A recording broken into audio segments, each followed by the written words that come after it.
Hi everybody, I'm Mr. Cowley. Today I'm going to be reading Sam Wu is Not Afraid of Zombies. I'm going to start at the beginning for chapter 1, which is called The Time Has Come. My name is Sam Wu, and I'm not afraid of zombies. Not zombie werewolves, not mummy zombies, or any kind of zombie. I'll admit that I had to work my way up to not being afraid of zombies. I don't actually know if there is anything scarier than an undead zombie chasing you and your friends. But I'm getting ahead of myself. Before I faced the zombies, I'd already come face to face with ghosts, sharks, the dark, and spiders, and I've proven again and again how not afraid I was. Little did I know this was all to prepare me for my greatest challenge yet. Because not only are zombies the scariest thing I've ever faced, not that I'm afraid of them, but on top of everything, I had to work together with my greatest nemesis, Ralph Philip Zuckerman III. Ralph was the reason I had to prove I was brave in the first place. He was the only one who started calling me Scaredy Cat Sam. When the incident that will never be spoken of again happened at the Space Museum. But then, after the incident, Ralph and I had to work together to face the dark, and Ralph even became a part of my very own Space Blasters crew. But that didn't make us best buddies, or anything like that. It's a little confusing when your nemesis suddenly becomes part of your team, or when they suddenly need your help with something. But as Captain Jane from Space Blasters always says, you never know who might turn out to be an ally in your time of need. I think that is also what my dad means when he says it's important to be the bigger person. He doesn't actually mean the bigger person, which is what I thought when he first told me that. So when Ralph and his twin sister Regina, who is a million times nicer than him, asked me and my best friend Zoe and Bernard to help them, I knew I had no choice.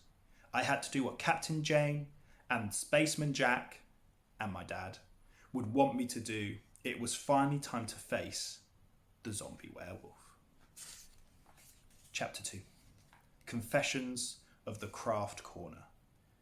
It all started when I noticed that Ralph and Regina kept falling asleep in class.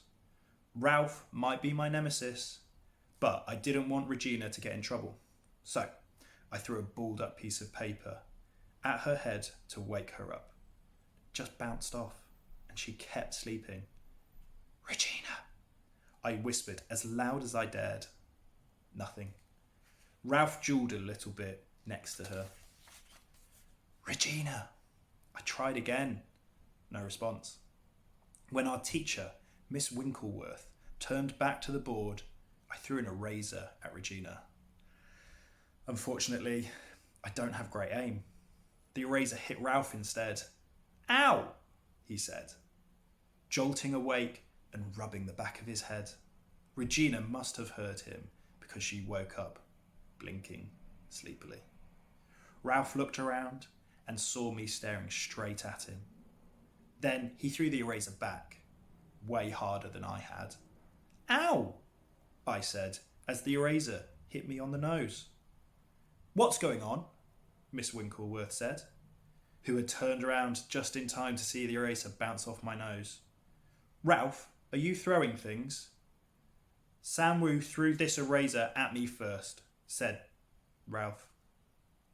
Sam, is that true? Said Miss Winkleworth.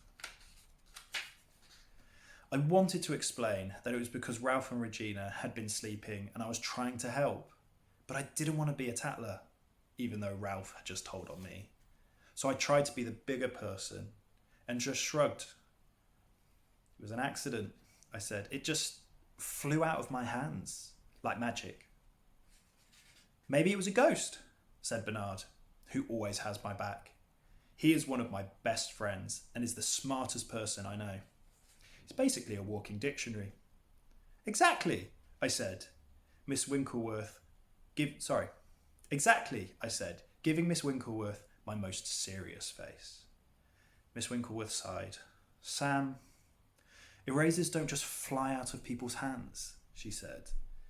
Then she went and wrote both our names on the board and circled them. You two will both have to just stay inside at break and help me tidy Craft Corner. It's not fair, Ralph whined. Sam Wu started it. Well, next time you should both think twice about throwing erasers in my classroom, said Miss Winkleworth.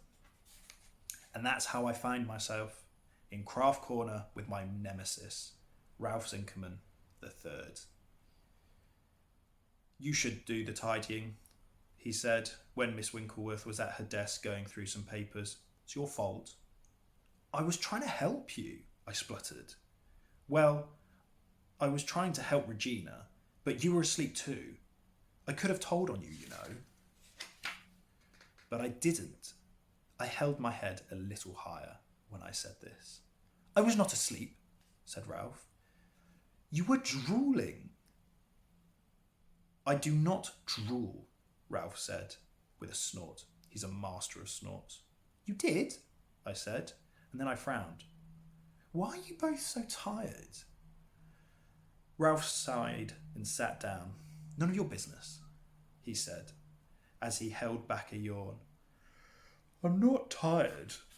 I'm just trying to help, I said. Why? Ralph said suspiciously.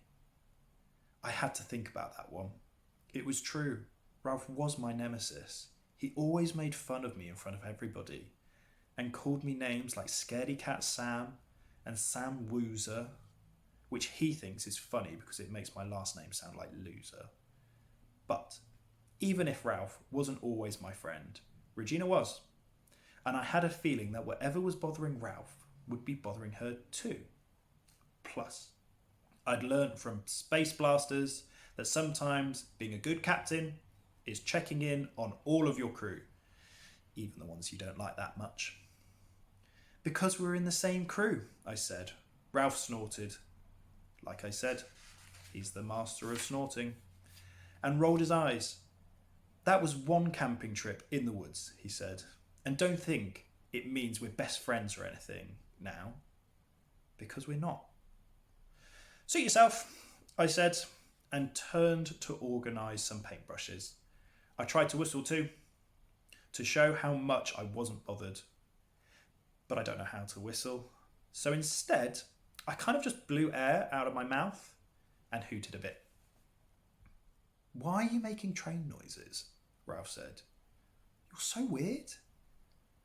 I'm just whistling, I said. Mind your own business. Ralph scowled. Fine, I'll tell you. Regina will probably tell you anyway. She's convinced that you and your friends are the only ones who can help us. I don't know why. Really? I said, standing up a little straighter.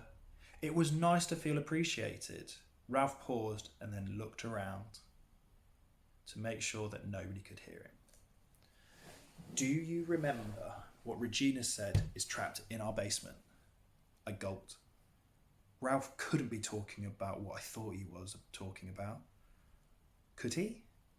You don't mean... I couldn't even say it. Ralph nodded solemnly. It's louder than ever. We can't sleep at night because we're worried it's going to get out. I gulped again. And eat us, he added. In case it wasn't clear, we don't know what to do. Well, I said, trying to show how brave I was, even though I was starting to sweat. The first thing we need to do is get everyone in our crew back together if we're going to face the zombie werewolf. That's the end of chapter 2. Thank you for joining me, and I hope you enjoy carrying on reading this book in your own time. Thank you.